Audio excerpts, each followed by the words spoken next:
Hi hello friends, welcome back to Shivani recipes. ಇವತ್ತು ನಾವು ಸಂಭ್ರಮದಲ್ಲಿ ಯಾವ ರೀತಿ ಒಂದು ಶಾವಿಗೆ ಪಾಯಸನ ಮಾಡ್ತೀವೋ ಆ ರೀತಿಯಲ್ಲಿ ನಾನಿವತ್ತು ಹೇಳ್ಕೊಡ್ತಾ ಇರೋದು. ಹಾಗಾದರೆ ತಡ ಮಾಡದೆ ಈ ಒಂದು ಶಾವಿಗೆ ಪಾಯಸನ ಹೇಗೆ ಮಾಡೋದು ಅಂತ ನೋಡೋಣ ಬನ್ನಿ ಗೈಸ್. ಇದು ತುಂಬಾ ಈಸಿಯಾಗಿ ಮಾಡೋದು ಹಾಗೂ ತುಂಬಾ ಎಲ್ಲ ಮೆಜರ್ಮೆಂಟ್ ಆಗಿ ನಾನು ಹೇಳ್ಕೊಡ್ತಾ ಇರೋದು. ಬನ್ನಿ ನೋಡೋಣ. ಹಾಗಾದರೆ ನಾನಿಲ್ಲಿ ಮೊದಲಿಗೆ ಒಂದು ಪಾತ್ರೆನ ಯೂಸ್ ಮಾಡ್ಕೋತಾ ಇರೋದು. ಒಂದು ಪಾತ್ರೆನ ನಾನು ಗ್ಯಾಸ್ ಮೇಲೆ ಲೋ ಫ್ಲೇಮಲ್ಲಿ ಇಟ್ಕೊಂಡು ಅದರೊಳಗೆ 2 ಟೇಬಲ್ ಸ್ಪೂನ್ ಆಗುವಷ್ಟು ತುಪ್ಪನ ಹಾಕ್ಕೊಳ್ತಾ ಇರೋದು. ನೋಡ್ಬೋದು, ನಾನು ತುಪ್ಪ ಹಾಕ್ಕೊಳ್ತಾ ಇರೋದು ನಿಮಗೆ ತೋರಿಸ್ತೀನಿ ಗ್ಯಾಸ್.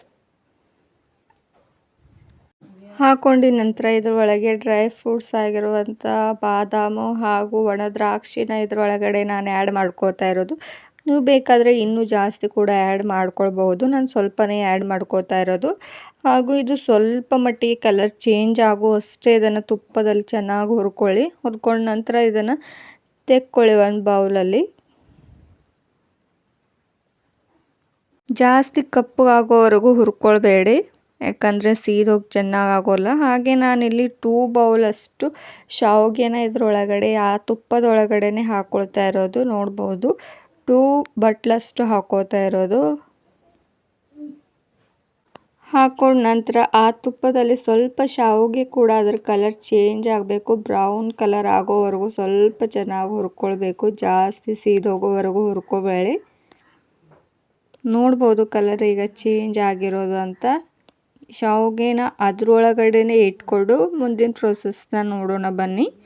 ಇದರೊಳಗಡೆ ನಾನು 2 ಟೇಬಲ್ ಸ್ಪೂನ್ ಆಗೋಷ್ಟು ಶಾವಿಗೆನ ಹಾಕ್ಕೊಂಡಿದ್ನಲ್ವ, ಹಾಗೆ 2 ಬಟ್ಲಷ್ಟು ಮೆಜರ್ಮೆಂಟ್ ತೊಗೊಂಡು ಹಾಲನ್ನ ಹಾಕ್ಕೊಳ್ಬೇಕು. ಯಾಕಂದ್ರೆ ಮೆಜರ್ಮೆಂಟ್ ಮಾಡಿಕೊಂಡ್ರೆ ಶಾವಿಗೆ ಕರೆಕ್ಟಾಗಿ ಆಗುತ್ತೆ. ಹೇಗೆ ನಾವು ಮದುವೆಯಲ್ಲಿ ಮಾಡ್ಕೋತೇವೋ ಆ ರೀತಿಯೇ ರೆಡಿ ಆಗುತ್ತೆ. ಹಾಗೂ 1 ಟೇಬಲ್ ಸ್ಪೂನಷ್ಟು ನಾನು ಇದರೊಳಗಡೆ 1 ಬಟ್ಲಷ್ಟು ನೀರನ್ನ ಕೂಡ ಆ್ಯಡ್ ಮಾಡ್ಕೊಂಡಿದ್ದೀನಿ.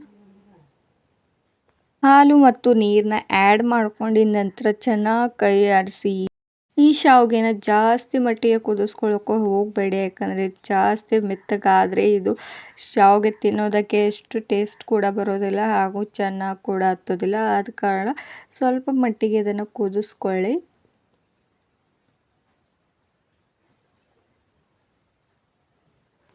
ಹಾಗೆ ಇದರೊಳಗೆ ಏಲಕ್ಕಿ ಪೌಡರ್ ಕೂಡ ಆ್ಯಡ್ ಮಾಡ್ಕೊಳ್ಳಿ.